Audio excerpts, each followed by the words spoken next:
GOAT district, you know the Pope listens. Dynasty, our religion, for the blokes missing. On all of these trades, on all of these plays, on all of these grades. By the end of the day, y'all getting played. So, what you gonna do next? Try to fill up that flex? Send the homie a text? That trash offer's the best? You try to make it complex, then they text you back. Now all of a sudden they don't make any sense. Broaden your horizons, boy. Dynasty's not for the Simons, boy. These trades not for consignment, boy. Respect your opponent, y'all some piranhas, boy. This my advice, from me to you.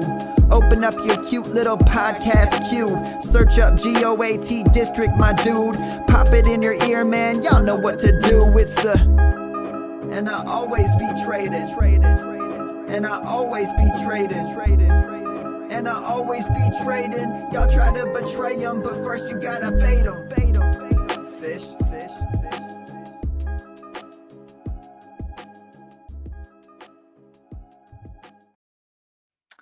What is up, Fantasyland? We're back in the district for another Tuesday tailgate. An actual exciting game tonight, a divisional matchup in probably the most competitive division right now in the NFL. We talked about it this week. Dan and I, no losing records in the AFC North right now, and you've got two big ones going at it tonight. Crazy to think, actually, that one of them is in fourth in Cincinnati, and then Baltimore, obviously, first in the division. So big matchup. I've got my boy, Rob, the hairy snowman. What's up, Rob? How pumped are you for tonight's game? Pretty pumped. Great.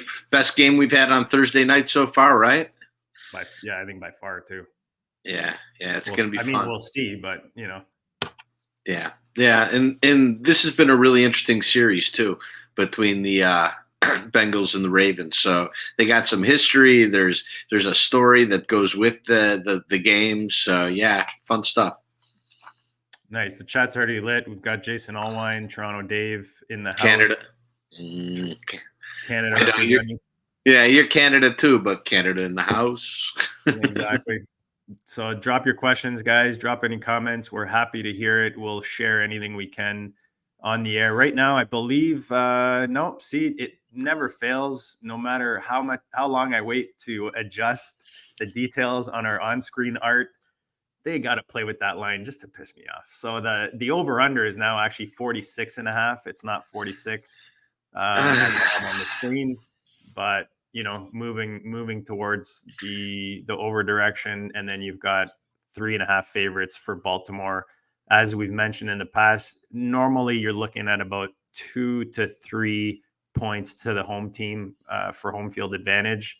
So they're saying here that Baltimore is favored probably by like 1 to 1.5 points in this game on neutral ground. I mean, we can get right into it. For those who don't know, we're going to break this thing down for whether you play fantasy, whether you're betting sports, prop bets. We're going to look at lines, matchups, and we even take the audience's help when you guys have some good data for us, or if you guys want to push back, we want to hear it. So let's get into it, Rob. I mean, when we're looking just like macro with these two teams, you've got Baltimore at 7-3, Cincinnati 5-4. They're both coming off really tough losses at home. You've got Cincinnati losing to CJ Stroud and the Texans, who are hot right now. Baltimore versus divisional rival back-to-back, actually, on a short week, which is never great, but they get beat by Cleveland at home 33-31 in a close one. So points for and points against, 27 points for on average for Baltimore versus 20 for Cincinnati, and then allowing 15.7 points against for Baltimore and 21.3 for Cincinnati. Yeah. Rob, what do you got for us, buddy? Yeah, that really lines up with everything I'm looking at too. Yeah. By the way, I feel there should be a new name for everybody that the Texans play from now on. They're Texas Toast. Yeah, because Bengals, they came in, ouch. They were up. Knocked me out of my survivor, man. Knocked me out of my big survivor. We were down to a small percentage. And the funny thing is, I made that pick weeks ago, and I had kind of left it totally forgot about it going into the weekend. I keep, questioning would I have changed it to Dallas? I don't really know.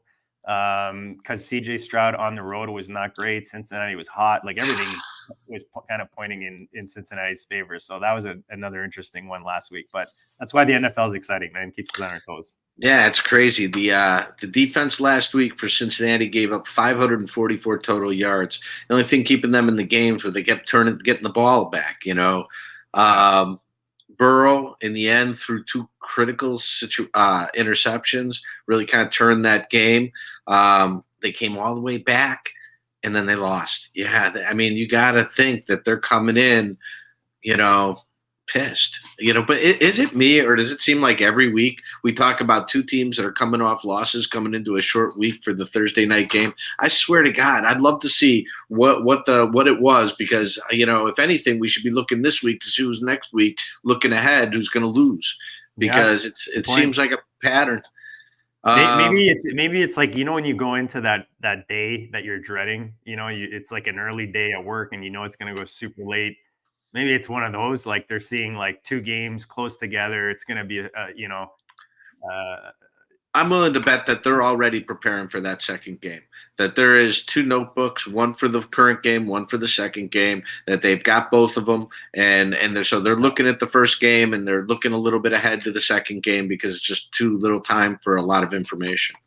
But we'll pull up next week's game just to see what, yeah. And then just some more stats on the history.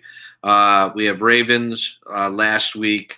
They hosted, were upset by Jerome Ford and the Browns defense. That Browns defense is amazing. They were up fourth quarter, 14 points. Browns managed a touchdown. Then the defense scored, kept the Ravens from scoring anything, getting close. Browns basically ran out the time and kicked the field goal. Ravens had multiple opportunities to win that game, so they got to be coming in thinking that they just missed all these opportunities to score. Again, another team that has a powerful offense coming in thinking they missed opportunities. I understand why this line's going up. By the way, the line started at 44, so we're at 46.5 now. So this thing's been moving since it came out. A lot of things favoring the over on this, but just something to be aware of is where we started. We started it at 3 points, I think, 3.5 points for the over under. So we're right where we started for the over under, but the regular line. But at 46, we're 46.5. We're moving, so something to be aware of. All right, let's talk technicals for a sec. Coming into this game, Bengals are 4-4-1 against the spread. Ravens are 6-4 against the spread this year. In this series, the last game we had Baltimore winning 27-24. It's been so. If we look at the last 10 games, right up until about 2-3 years ago, the Ravens have been the bullies in this matchup. Ravens were just literally would go and they would just beat up Cincinnati. Cincinnati would complain about it, the officiating all right, the last 3 years flipped. Bengals are 4-2, 4-2 straight up last 6, 5-1 against the spread the last 6 games in Baltimore. And then the Ravens are 6-4 straight up and against the spread, last 10 against the Bengals. But that's, taking in that it was a dominant series the other way just a few years ago. The total has gone 5-1 the last 6 games that they've played. But for some reason, the under has really been hitting on Thursday night games. I mean, so I kind of want to look to see what the history on the under for just the Thursday night games is, because it seems like we're getting pumped up right before the game, each game. Stats favor the over, but the line's moved a lot. So I think we really kind of got to take that into consideration. Yeah. Couple injuries just to throw in there. Trey Hendrickson with Cincinnati. I don't know what you have correlating with that on the other side, and then how much you think that affects it. But he's day to day. There's a good chance he's going to miss this week. And then Odell didn't practice, but could be just a day off for the old man. Yeah, and the guys we know are out too. T. Higgins for the Bengals is definitely out. Yeah. Sam Hubbard, a defensive end for the Bengals, also out. He's got 4 sacks this year. That's going to impact the game. On the other side, we got Ronnie Staley, who, he's injured all the time, but I mean, he's still an important piece of that offense. He's the tackle. And more than likely, the Ravens are going to be missing their corner, Marlon Humphreys. Now, Marlon Humphreys plays over the right wide receiver most of the time. We'll talk a little bit more about that in a little bit, but that might open up an opportunity for someone, and it may not be who you think it's going to be. So do you have it's Green Bay at Detroit, by the way, next week. Okay. Is next week Thanksgiving? Next week is Thanksgiving, isn't it? Let me look real quick. We'd have to look at. That's actually an interesting thing to look at. Teams going into Thanksgiving week on a Thursday game. What their record is the prior weekend. Detroit, always. I mean, they celebrate this holiday as a Detroit Lions holiday up in Detroit. I mean, if you talk to anybody who knows the team, they love their team on this holiday.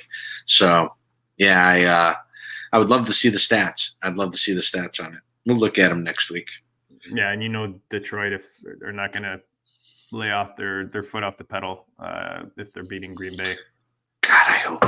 Knock on wood. You know what? Detroit always has a history of when you think they're going to lose, they win, and when you think they're going to win, they lose. Man, I really am hoping they break that this year.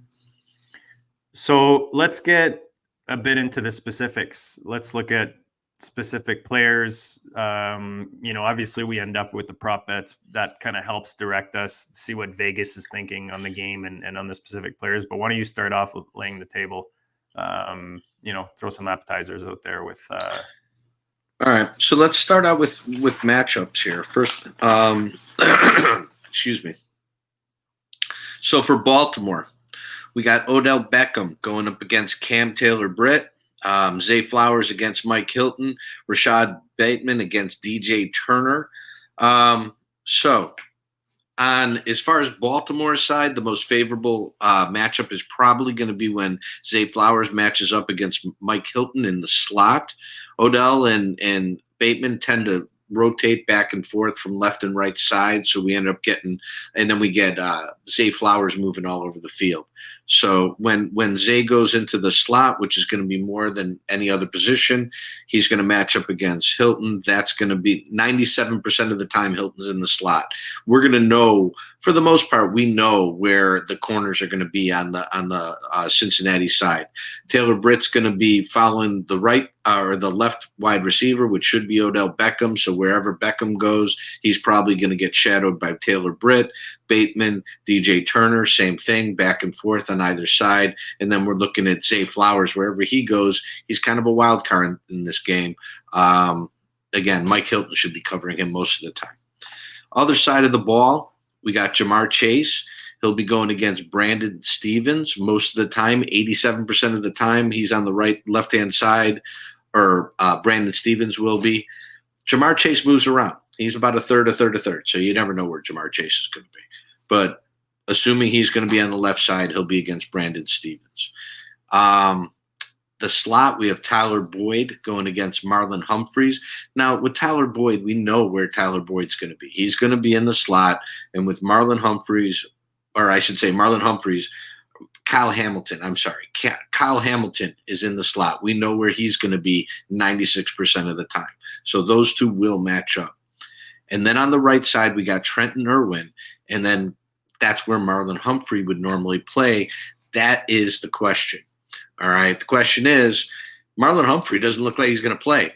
This was a problem back in August that this team was facing when they were searching for a corner.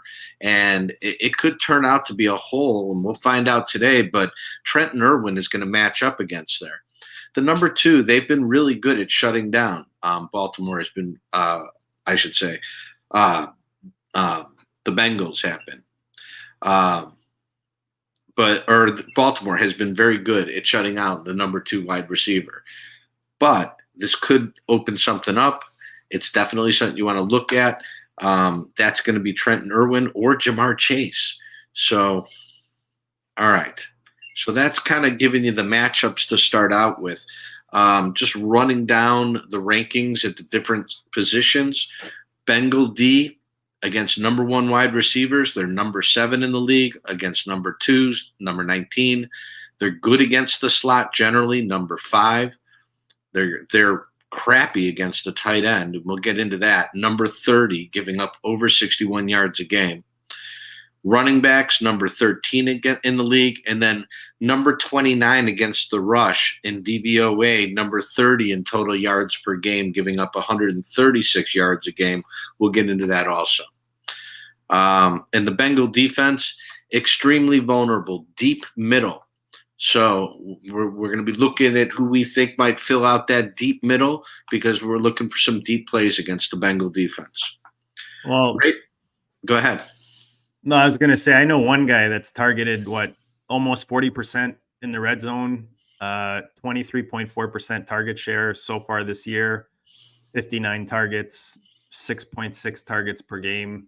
Mark Andrews on a short week. He's the blanket, right? We talk about the safety blanket every week. That red zone action as well. I mean, I'm already thinking props with Andrews, whether it's I like the receptions, which we just said 6.6 he's averaging, and I think it's at 5. I think it's 4.5 right now. One more thing to kind of toss in that Andrews hasn't scored a touchdown last 2 games. Last time he didn't score a touchdown in 2 games. The next game, the third game, he scored 2 touchdowns. There you go. I know you like to get crazy with those 2 touchdown. Well, look, parlays. You know, I like to. I every now and then I'll take a swing, but I'm not saying you should. If I was going to take a swing on this game, it would be on Andrews with 2 TDs.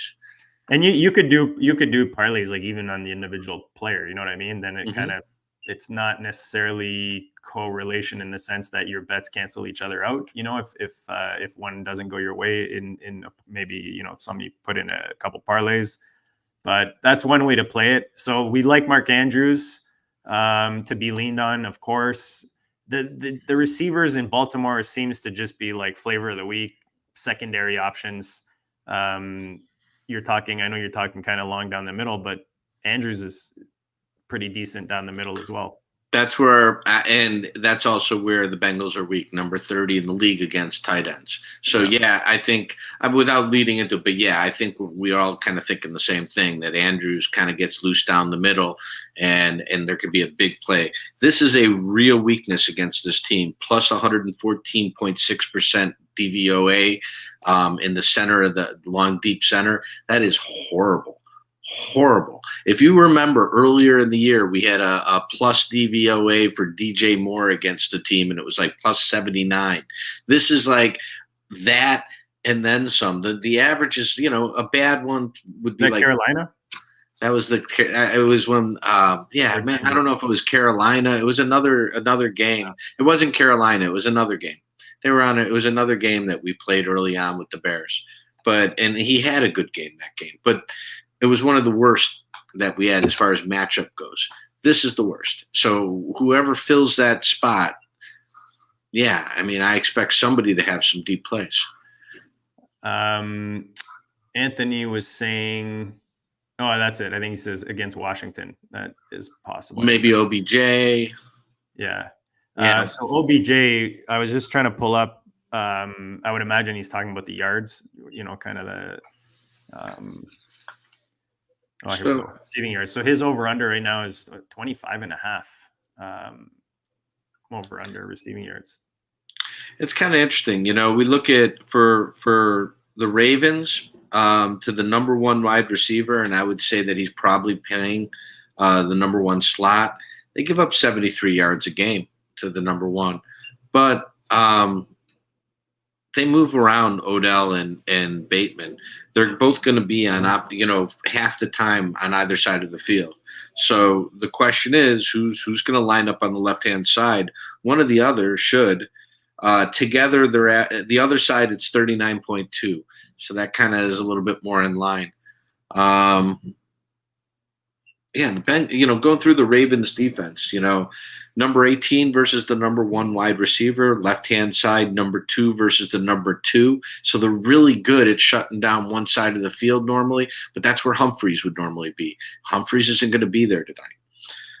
Slot number 10, tight end number 9, running back out of the backfield number 25. Okay, plus that's the only real plus matchup they give on the defense. And then they're number 9 versus the rush, allowing about 100 yards per game. That's number 11. So there's a real advantage in this game. It's the Baltimore rush offense against the rush defense of the Cincinnati. And realistically, I could see Mixon catching the ball out of the backfield for Cincinnati, as that's where Baltimore kind of bleeds. So Mixon over under receiving yards is 20.5. Baltimore's averaging giving up about 32.3 per game. I would say probably over. Yeah.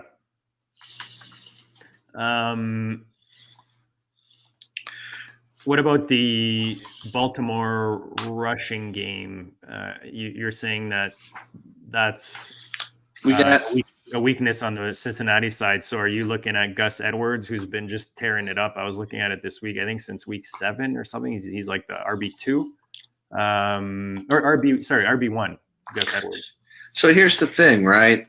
You got 3 different – it's a 3-headed monster. Jackson, you got Edwards, and now you got Mitchell.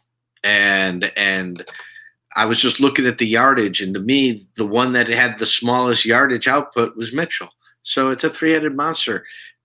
But Mitchell's more like a big play guy, right? So Bengals are giving up 5 yards a carry, 5 yards an attempt for running backs out of the backfield. They're not just giving it up because people are rushing the ball against them all the time. They're giving up plays. And so that, to me, if I were to like one of the running backs, I would probably favor Keaton, because I think people are probably going to be falling on Gus. And I do like Lamar to score a touchdown or to get some yards. I mean, against this defense.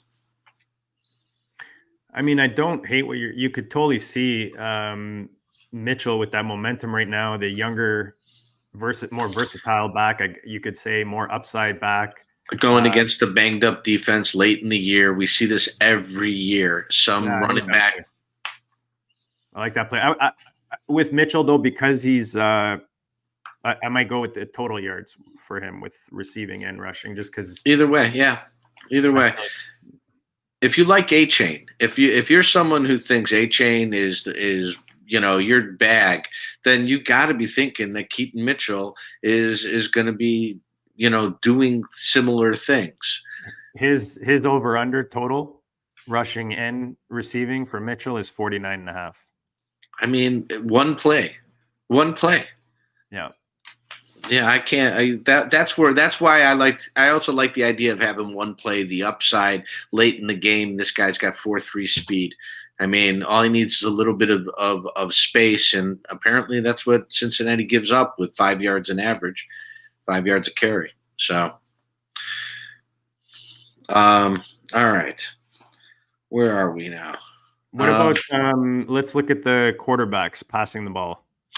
Okay, so passing the ball, just so you know, the Ravens' vulnerability on defense, short passes, short middle passes is where they're most vulnerable. They're really not vulnerable many places, but of what would be most vulnerable, short middle.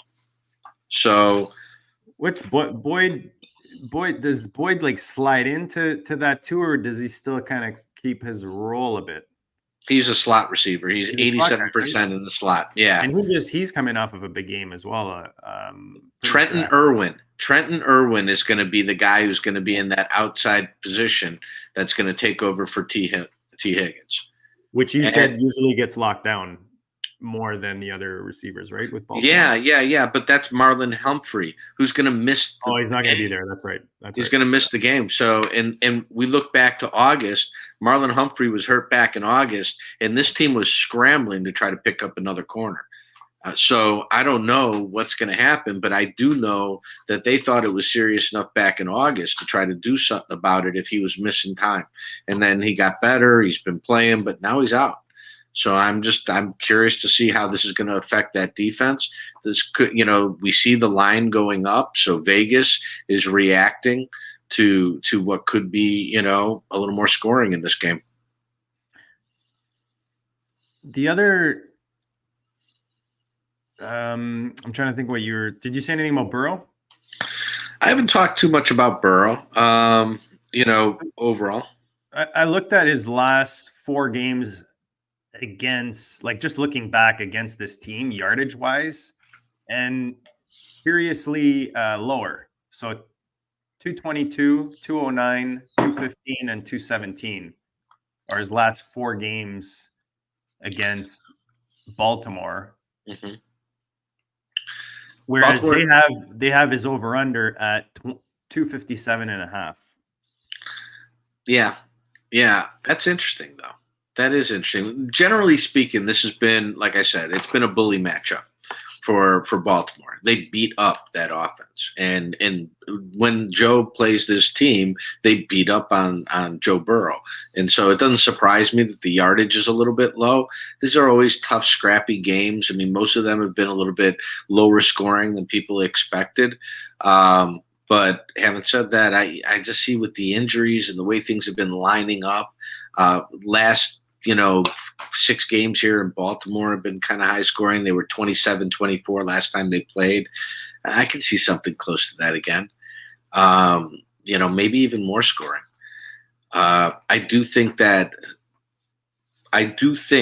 Lamar Chase, if he ends up lining up against whoever replaces Marlon Humphrey, he can get open, right? Because if Marlon Humphrey's not there, it changes the whole complexion of the defense for Baltimore. How do you like 79.5 for Chase's yards?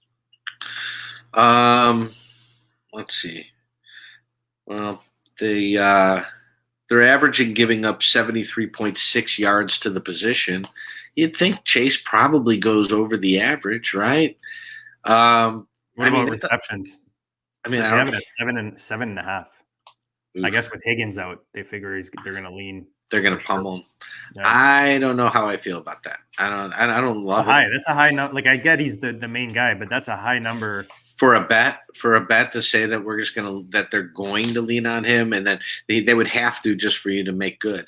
And you would think Baltimore would put even more attention on Chase with Higgins out, and Yeah, but but again, that's the question is, with Humphrey out, can they? Yeah. I mean, they're going to be down one starter in the backfield. It's going to change what they do back there. I just don't know what to expect for sure. Do you know what Mixon's? Because you're talking about Mixon catching the ball. Do you know what he's averaging receiving per game? Let me take a look. I've got it here. So so far this year, he is averaging.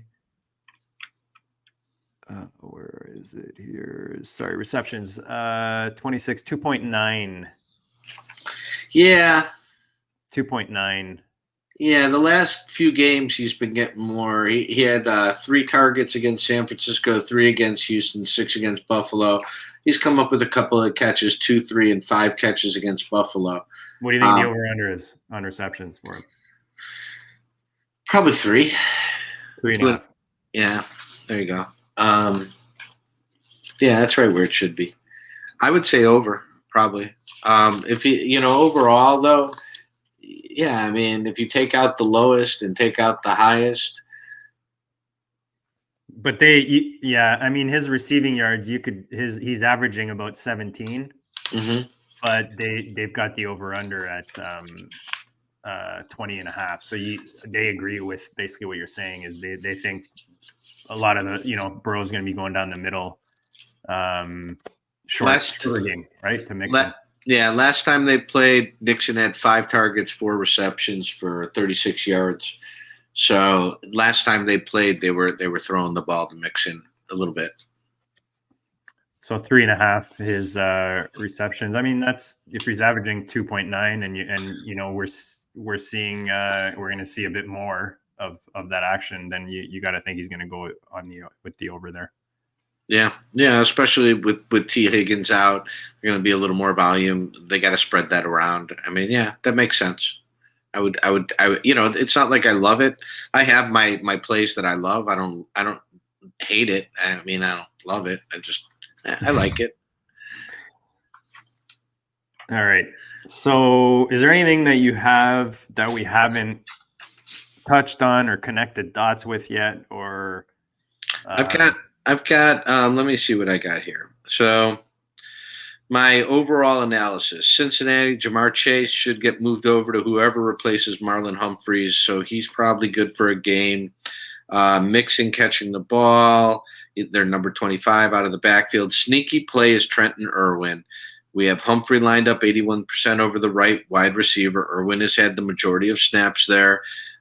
We don't know, but that could end up being a hole. We're looking for short passing, so that's good for our PPR plays. Baltimore, we're looking for Andrews to have a big game. Since he's number 30 against tight ends, giving up about 61 yards a game. The battering ram, Jackson, Edwards, and Mitchell, all looking to probably have good games. We know that since he's given up 136 yards a game, Baltimore's been averaging almost 180 yards a game the last 3 games for rushing on the ground. So they're coming in hot. As far as my smash plays, I like the Andrews TD plus a Ravens win, which is plus 230. I like the Mark Andrews over 58.5 yards, with Cincinnati giving up 61 yards and Andrews averaging 65 yards a game. It seems to me that over 58.5 should be a layup. You know, also, he hasn't scored a touchdown in 2 games, so I like the touchdown here. He doesn't go 3 games very often, if I can remember when, without scoring a touchdown. So I expect to get anytime touchdown is plus 145. If we want to get double and think that he might score 2, which the last time, as I said, he didn't score for 2 games, he ended up scoring 2 touchdowns in that next game, that's plus 1,000. So that's 10 to 1. There you go. All right. So we talked about just to you got anything else? 2 more. Keaton Mitchell over 37.5 yards rushing, since he's giving up 136 yards and 5 yards per rush. So if they're giving up a high average, we have a high average player that kind of is a match made. So I like Keaton Mitchell, and then Lamar anytime touchdown. If things are working on the rushing game, you can bet that Lamar's going to run one in from short. Yeah, I mean, I like the Keaton Mitchell call. I prefer the rushing plus receiving. I like Tucker over 1.5 field goals. He's the last 4 games that I kind of look back on, he's had at least 3 attempts in 3 of those 4 games. Okay. With regards to field goals. So even if he misses one, you know, and he does get those 3 attempts, you're still over that 1.5 for the field goals with him. You know, I like to throw in those kicker props, Rob. And then passing yards, Burrow. I like the over. What else did we talk about here? Andrews, obviously you talked about it. I like Andrews anytime touchdown. I like Andrews. I prefer Andrews with the 4.5 receptions since he's averaging 6.6 versus the yards, just because I feel like usually one will be underpriced and one will, you know what I mean? So but again, it's all in the narrative that you're building, right? That story you're telling, whichever way you're going with the game. You seem to lean Baltimore in this game, right? Do you like the spread 3.5 or? Yeah, I like Baltimore in this game, and I do like them to cover. Yeah, I think the rushing game for Baltimore versus the rushing defense for Cincinnati is the difference in this game. And so I just don't think I don't think that Cincinnati will have an answer.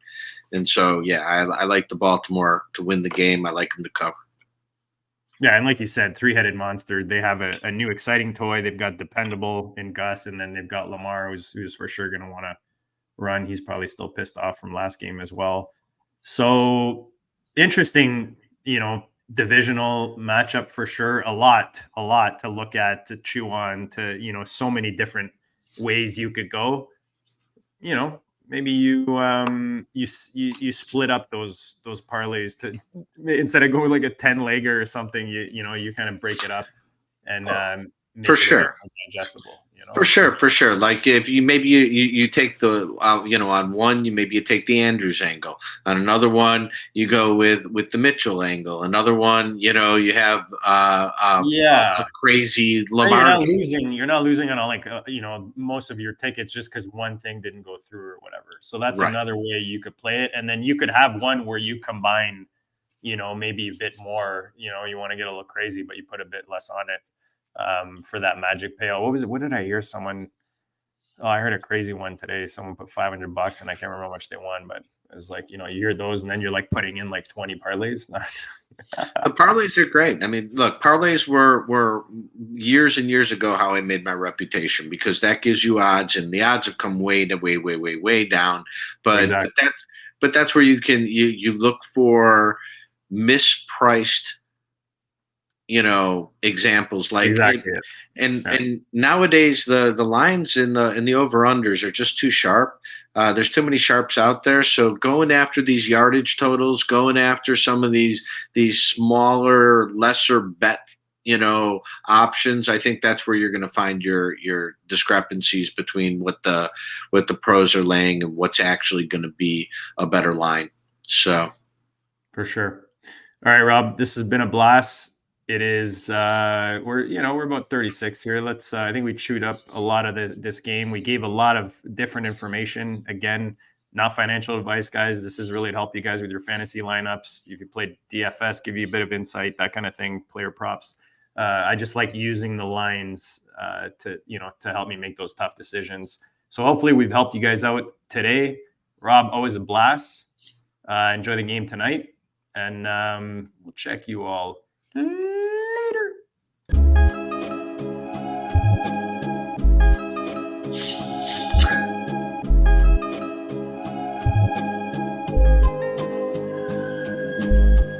Go district, the Pope listens. Dynasty, our religion, for the blokes missing. On all of these trades, on all of these plays, on all of these grades. By the end of the day, y'all getting played. So, what you gonna do next? Try to fill up that flex? Send the homie a text. That trash offer's the best. You try to make it complex, then they text you back. Now all of a sudden they don't make any sense. Broaden your horizons, boy. Dynasty's not for the Simons, boy. These trades not for consignment, boy. Respect your opponent, y'all some piranhas, boy. This my advice, from me to you. Open up your cute little podcast queue. Search up GOAT District, my dude. Pop it in your ear, man. Y'all know what to do. It's the... And I always be traded. And I always be traded. And I always be trading. Y'all try to betray them, but first you gotta bait them.